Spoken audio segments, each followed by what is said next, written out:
सूर्यदेव अमेय प्रभाव नमो सूर्यदेव अमेय प्रभाव दया दिव्य पाश अनंत प्रकाश नमो सूर्यदेव अमेय प्रभाव। భగవంతుణ్ణి తెలుసుకోవడానికి మార్గం ఏమిటో తెలుసా? నాణ్య పంథాయ నాయ విద్యతే, ఇంకొక మార్గం లేదు, ఇదొకటే మార్గం అని అన్నప్పుడు నేనేం చెప్తాను? ఆ ఈశ్వరుడు ఎక్కడో లేడు. నీవారస్సూకవత్తన్వీ పీతాభాస్వత్యనూపమా, ఇక్కడే కాంతిపుంజంలా వెలిగిపోతున్నాడు. వడ్డుగింజ యొక్క చివరి భాగం మొన ఎలా గీరుకుంటుందో ఇలా అంటే అలా అంత చిన్న రూపం బిందు రూపంలో లోపల ప్రకాశిస్తున్నాడు. మళ్ళీ తస్య మధ్యే, ఆ మధ్యలో వెలుగుల ముద్దగా వెలుగుతున్నాడు. దాన్ని ఏ పేరు పెట్టి పిలు, నీ ఇష్టం. అది దివు ప్రకాశం. స బ్రహ్మ సశివ సహరిసేంద్ర సోక్షర పరమస్వరాట్ రాజాధిరాజాయ ప్రసజ్జసాహిని. అందుకే పోతన గారు భాగవతం చేస్తూ 3 లోకములకు 3 కాలములకు 3 రూపములకును మూలమగుచు భేదమగుచు తిరిగ భేదమయ్యొప్పారు బ్రహ్మమనగ నీవే పాలనయన అంటారు.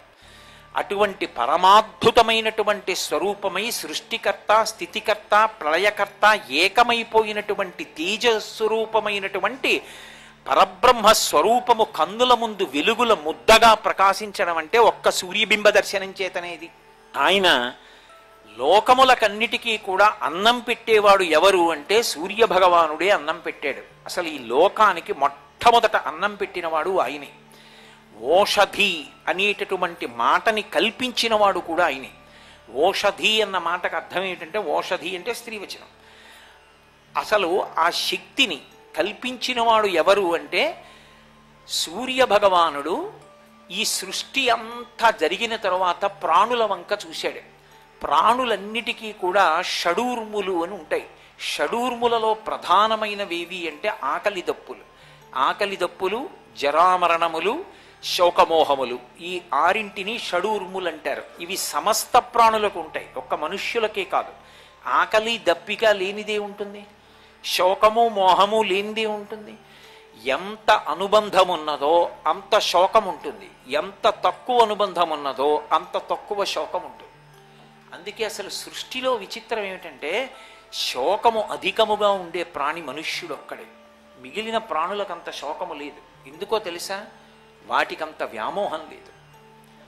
ఓ పక్షి ఉందనుకోండి, దాని పిల్లకి ఎగిరి ఆహారం సమకూర్చుకోవడం వచ్చిందనుకోండి, ఇక అది పట్టించుకోదు. అందుకే అది ప్రశాంతంగా ఉంటుంది. శోకం ఎవరికి ఎక్కువ అంటే ఎవరు ఎక్కువ అనుబంధాన్ని పెట్టేసుకుని వ్యామోహంలో నిండిపోతాడో వాడికి ఎక్కువ శోకం.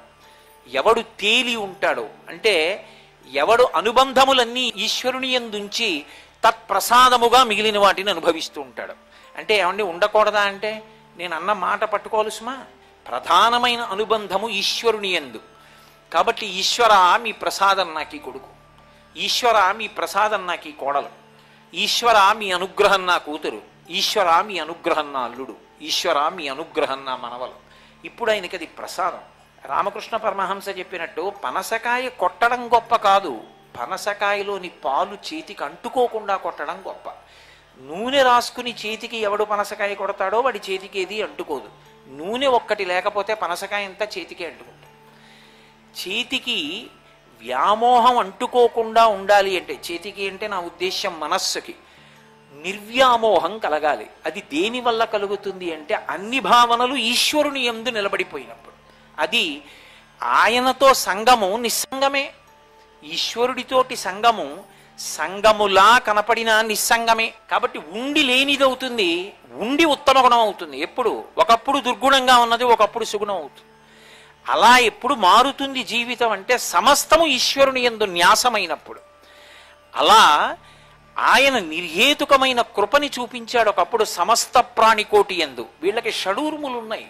షడూర్ములంటే ఆకలి, ఆకలి దప్పిక, ఈ 2 భరించడం విశేషమైనటువంటి కష్టం.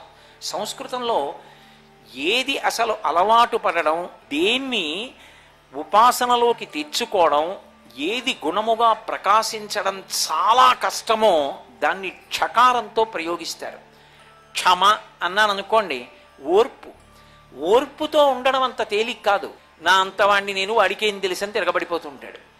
కానీ నాకేం తెలుసండి అని ఓర్పు పట్టాలనుకోండి, ఎంతో వినయం ఉండాలి. ఆ వినయం అంత తొందరగా వచ్చేస్తే ఇంకే.